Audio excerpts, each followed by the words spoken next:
कैलासवासी नामदेवरावजी जगताप साहेब यांच्या पुण्यतिथीनिमित्त धुळे ते करमाळा हा पायी दिंडी काढणारा हा नेमका तरुण कोण आहे आणि कुठला आहे, नेमकी पायी दिंडी काढण्याच्या मागची कारणे काय हे आपण सविस्तर पाहणार आहोत. कशा प्रकारे नेमके तुमची खातरदारी कशा प्रकारे केली पाहुणचार म्हणजे एकदम जबरदस्त. मला तर म्हणजे खरंच वाटत नाही म्हणजे मी घरातच आहे भाऊ असं वाटतंय मला. साहेबांच्या करमाळ्यात आल्यावर काय केलं तुम्ही आल्यानंतर? म्हणजे साहेबांचा परिचय असा झाला की मी येत असताना मला म्हटलं साहेब, कारण करमाळ्यामध्ये अजूनपर्यंत ओळखीचं कोणीच नव्हतं. मग म्हटलं साहेबांची कसं काय भेट होईल असं मी माझ्या विचारात होतो. मग एक कार्यकर्ते भेटले मला, असं बॅग पाहून थांबले, माझे फोटो वगैरे काढला, विचारपूस केली त्यांनी. म्हणे मग साहेबांची तुमचा परिचय आहे का? म्हटलं मग साहेबांची परिचय नाही म्हटलं माझा. थांब म्हणे मी नंबर काढतो म्हणे. त्यांनी मिरज गाव आहे, हो हो, मिरज गाव का पुढे मिरज गाव आहे, तिथं कार्यकर्ते होते, काय संजय शिरसाट का साळुंके म्हणून कार्यकर्ते होते. मग त्यांनी मोबाईलमधून तो नंबर काढून दिला मला फेसबुकवर. मग साहेबांची दादांची कॉन्टॅक्ट करा बुवा तुम्ही. मग मी दादांना मग पहिले चालतच व्हॉट्सअप केला मी. मग थोड्या वेळानंतर मग दादांचा मला रिप्लाय आला की दादांनी खूप विचारपूस केली. म्हटलं मग एवढे मोठे माणसं आपली विचारपूस करतंय म्हणते, मग डायरेक्ट खूप हुरूप येतो माणसाला. मग तेवढं अंतर जर मी जास्तच चाललो साहेबांची बोलणं झाल्यानंतर लवकर पोहोचतो मी बोलत. म्हटलं नाही, आपली विचारपूस करणारे आहेत म्हटलं कोणीतरी. कुठे कुठे भेट दिली तुम्ही करमाळ्यात आल्यानंतर? आता भैया दादा घेऊन गेले होते आपल्या कॉलेजात, महात्मा गांधी कॉलेज, साहेबांचा पुतळा, मार्केट कमिटी जवळ, आणि ती 2-3 कॉलेज आहेत ना, 2-3 कॉलेजांना भेट दिली. आता दरवर्षी पुण्यतिथी राहणार आहे, तुम्ही गावी पुण्यतिथी साजरी करणार, तुम्ही करमाळमध्ये येणार? नाही, मी आता करमाळमध्येच येणार दरवर्षी पुण्यतिथी किंवा जयंतीला जेव्हा वेळ भेटेल. पायी येणार का असं डायरेक्ट? आता पाहू, आता पायी येणार पण पायीच येण्याचा प्रयत्न करेल मी सहसा. आणि आता अगोदर आता कॉन्टॅक्ट भेटतील दादांची, तर मी दादांची काही भावना असेल. पायी येताना खूप म्हणजे मन पण चांगलं होतं आपलं, फ्रेश राहतं, शरीर फ्रेश राहतं. आणि सगळ्या माणसांनी म्हणजे अर्धा तास तरी पायी चालला पाहिजे या जमान्यामध्ये आज.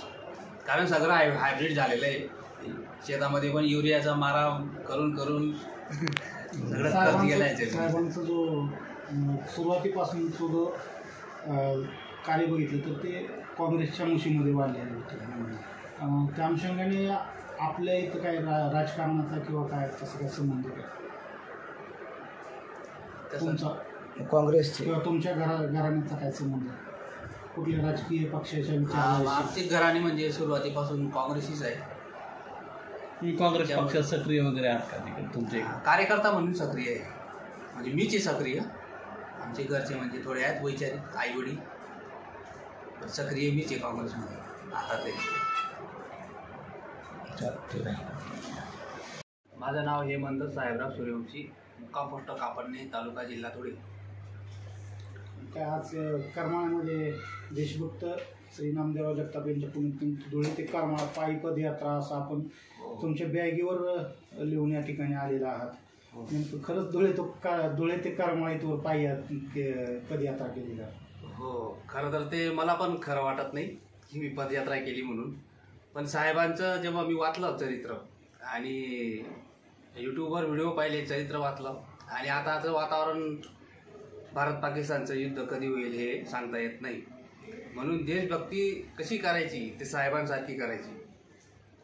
म्हणजे साहेबांनी ज्या पद्धतीने संघर्षातून वाट काढली, देशाची सेवा केली, आणि उजनीचं धरण, तसंच यशवंतराव चव्हाण साहेबांची त्यांचे असलेले जिव्हाळ्याचे संबंध, यांच्याविषयी जसं वाटत गेलो तसं मनामध्ये जाणीव होत गेली की साहेबांसाठी काहीतरी करायचं आणि स्वतःसाठी पण काहीतरी करायचं.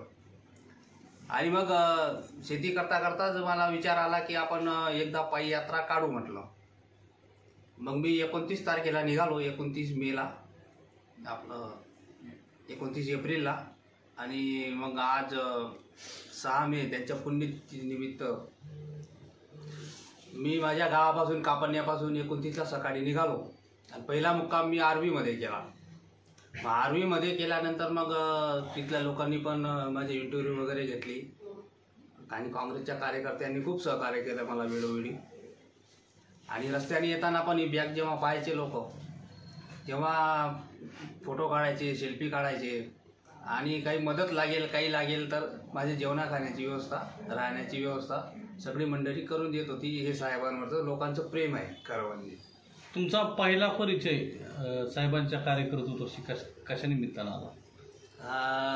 मी म्हणजे वाचन करतो आणि वाचण्यामधून मला साहेबांचं चरित्र वाचायला मिळालं एके दिवशी. आणि त्याच्यातून मला म्हणजे साहेबांनी काय काय करून ठेवलं आहे, मग मी तसं वाचत गेलो. तसं मग मला म्हणजे अगदी जिव्हाळ्याचे साहेबांचे म्हणजे वाचनातून मला साहेब कळले खरे. कोणतं पुस्तक वाचन केलं? साहेबांचं जीवनचरित्र, नामदेवराव जगताप यांचं जीवनचरित्र. त्यात कारकिर्दीत त्यांनी काय काय केलेले? हो, त्यांच्या कारकिर्दीमध्ये उजनीचं धरण आणि हे विद्यालयांची स्थापना, त्याचबरोबर यशवंतराव चव्हाण त्यांना जे प्रेम मिळालं त्या प्रेमातून त्यांनी उभं केलेलं हे विश्व संपूर्ण. आणि करमाळ्यामध्ये ते भाग्यवती आहेत करमाळ्याची. खरं म्हणजे ही प्रेरणा त्यांच्या याच्यातून मला मिळत गेली. साहेबाचं धुळे आणि करमाळा हे नातं काय होतं? धुळे करमाळा नाचं काहीच नाही, फक्त एक वैचारिक नातं आहे. महाराष्ट्राचे दैवत आहेत ते पण एक. म्हणजे जसं आपण पंढरपूरला जातो पायवारी करत, आपल्या मी पण माझ्या करमाळ्यात पायवारी करत आलो करमाळ्यात. धुळे करमाळ्यासाठी, करमाळकरांसाठी ही भूषणाची अभिमानाची बाब आहे. हो, तुम्ही वाचनातून देशभक्त नामदेवराव जगताप साहेबांविषयी वाचलंय, ऐकलंय. तर करमाळ्यात आल्यानंतर सर्वप्रथम काय बघायची इच्छा आहे की साहेबांच्या कारकिर्दीत झालेले, किंवा काय करायचं ठरलं होतं करमाळ्यात? खरं तर धरणच बघायची इच्छा आहे मला पहिल्यांदा. ते साहेबांनी एवढं करून ठेवलेलं आहे करमाळेकर जनतेसाठी. ज्यावेळेस आता तुमचं लग्न झालेलं नाही बाकी कशामुळे हा प्रश्न विचारला की आपण ज्यावेळेस घर सोडतो त्यावेळेस घरामधला कोणताही व्यक्ती असं तुम्ही पायी इथपर्यंत आलेला आणि उन्हाळा त्यावेळेस घरच्यांनी तुम्हाला विरोध केला असेल? घरच्यांनी थोडा विरोध केला. म्हणजे 2-3-4 दिवसापासून चालू होतं माझं जायचं.